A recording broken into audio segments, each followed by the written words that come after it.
What's up everyone, my name is Coleman, and today, in this video, I'm going to be talking about 5 stocks to buy and hold forever in a retirement portfolio. Now it would be really easy for me to make a video like this and choose traditional companies like Amazon, Apple, Google, Microsoft, Facebook, and Coca-Cola, but I'm not going to do any of that, and in this video, I'm not going to talk about any of those companies. Instead, I did a little more digging, and I'm going to give some more out-of-the-box, less traditionally thought-of companies. Now if you're going to buy and hold 5 companies forever, there are a few characteristics I wanted all of these companies to have. One, I don't want all the companies to be in the same industry in case that industry gets disrupted. So the stocks I picked in this video are from multiple different industries, so we can build a diversified group of companies that are protected from potential disruption. To add to that, in order to buy stocks that you'll hold forever and not have to worry about, I wanted to look into industries that will continue to be large in the future and industries that are unlikely to face disruption anytime soon. And finally, the companies must also have a competitive advantage or a moat. Even if the industry is growing, it doesn't do any good to pick a company that can be easily knocked off by its competitors. Warren Buffett during this year's annual meeting showed a list of today's 20 biggest companies. He then showed a list of the top 20 companies from 1989. None of the largest companies from 1989 were on the list today. He said the world can change in very, very dramatic ways, and even some of the world's largest companies can be displaced very, very quickly. Many of the companies were knocked off by competitors or weren't in growing countries or industries. So the 5 companies I'll share today in this video will be pretty well protected from competition while also being in good industries. If you like the video and find it helpful at any time, hit the like button since it really helps out the channel, and let's get right into it. So the first stock on the list of stocks to buy and hold forever is a company that operates in the food and staples industry, and that is Costco, ticker symbol COST. Costco is a company you've likely heard of before, but if not, they're a company that operates massive membership warehouses around the world, and they're known for their low prices and unique business model. Costco sells products like food, supplies, appliances, and many other items. They are the 3rd largest global retailer in the world with a market cap of $168 billion. As of December 2020, they operated 803 warehouses worldwide, although the majority of those were located in the USA. But what differentiates Costco is their unique business model. Costco is able to offer very low prices on their products compared to other companies because at Costco, they sell products in bulk. As a result, people want to shop at Costco over other stores. But here's the unique part. In order to gain access to the deals in Costco's warehouses, you need to purchase an annual membership. This membership costs between $60 and $120 a year, and it gives Costco nice recurring revenue, which is rare for retailers. In 2020, Costco had over 59 million paid members and over 108 million cardholders. The renewal rate on these memberships is usually over 90% too, which is very impressive. If you take a look at their past performance, you can see revenue has risen very consistently almost every year since 2004. And when you take a look at their stock price, it's increased steadily over the years. Although you can see that in recent years, the stock price has performed even better. Charlie Munger has been on the board of directors at Costco since 1997, and he's had some pretty good things to say about the company over the years too. Just this year, he said he thinks Costco presents some danger to Amazon because they've got a better reputation for providing value than practically anybody in the industry, including Amazon. Now, while I think that's a pretty optimistic statement, it's clear that he believes Costco is a great business. Plus, according to Business Insider in 2018, Costco beat Amazon's pricing 80% of the time when compared to the prices of 100 items across 4 segments. So maybe Munger is right to think that Costco presents some danger to Amazon and not the other way around. I also want to mention that there could be more growth on the horizon for Costco. Just 2 years ago, they opened up their first location in China, and there are continued plans for expansion in China since they're opening up their 5th mall soon. So expansion into other countries, along with their continued shift towards e-commerce, should provide other areas of growth for Costco in the future. Since they sell many products you'll need no matter the economic environment, and with their unique business model, this is a company I would feel comfortable owning for years. The second stock on the list is a company that operates in the digital payment industry, and that is PayPal, ticker symbol PYPL. I'm sure most of you already use PayPal, but if not, PayPal is a digital payment company that enables digital and mobile payments worldwide. PayPal is currently one of the largest payment companies in the world with a market cap of $294 billion.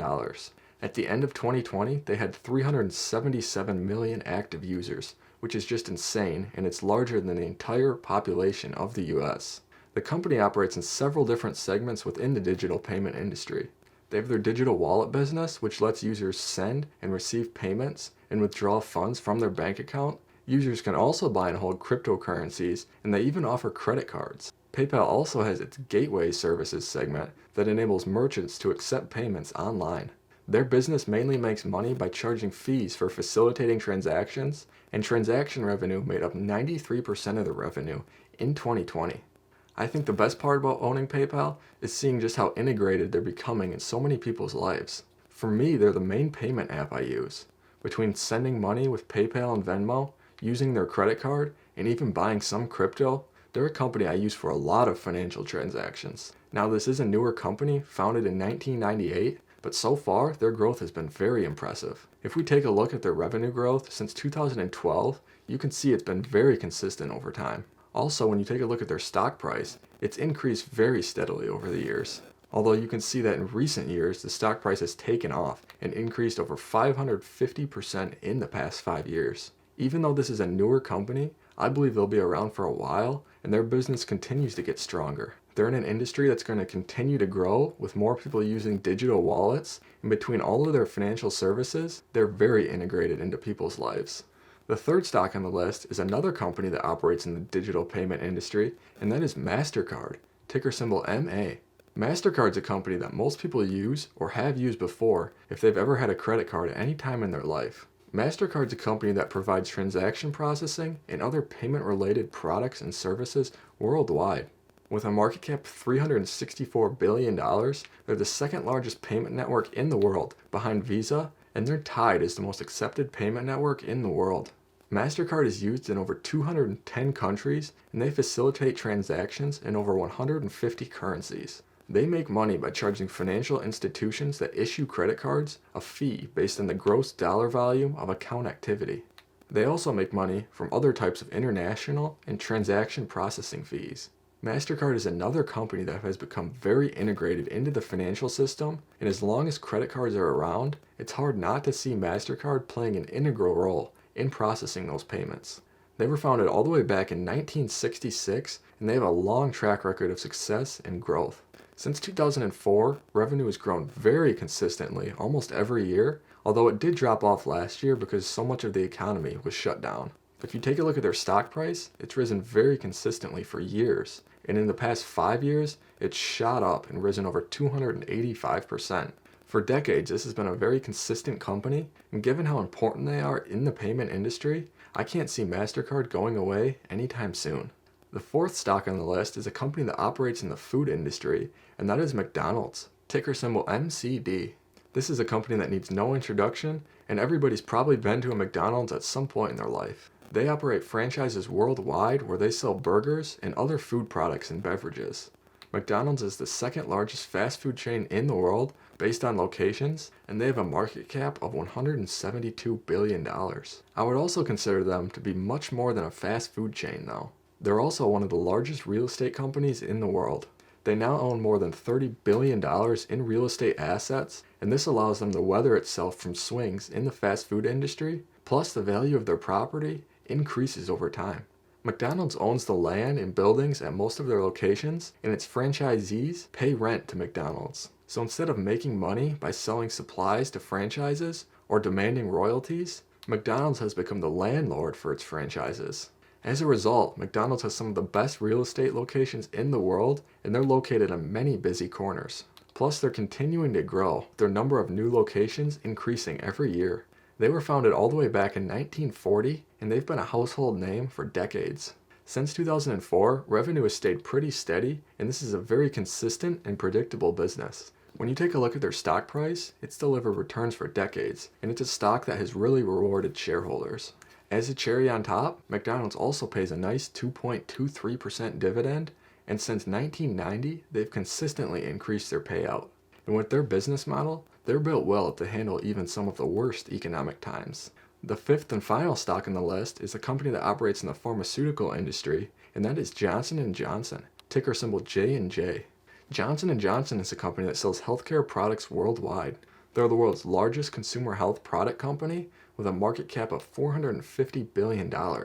Johnson & Johnson sells products like Listerine, Tylenol, Benadryl, and Band-Aids, just to name a few. So their product line includes a wide array of household names.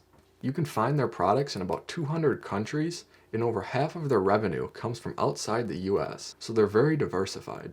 They were founded all the way back in 1886, so they've been around forever, and they're still continuing to perform very well. Since 2005, their revenue has been steadily increasing, even through a couple of economic downturns. Their stock price has been nearly as consistent and has risen steadily over the past few decades. To add to that, Johnson & Johnson pays a nice 2.48% dividend, and it's increased very steadily since 2000.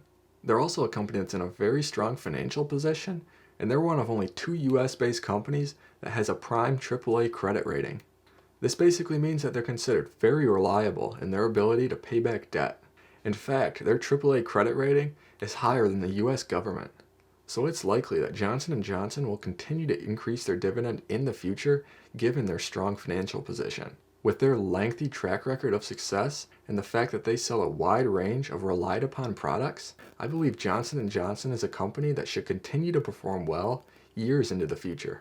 So those are my 5 stocks to buy and hold forever in a retirement portfolio. I do want to mention that these companies are not all companies that I would go out and buy right now at their current prices. That's because I would view some of these companies as overvalued and I wouldn't be able to get them at enough of a discount. That said, I would own or add any of these companies to my portfolio if they were to reach the right prices. Anyways, if you liked the video, don't forget to hit the like button. And if you want to see more videos like this one, please subscribe and hit the notification bell. Thank you so much for watching, and I'll see you in the next one.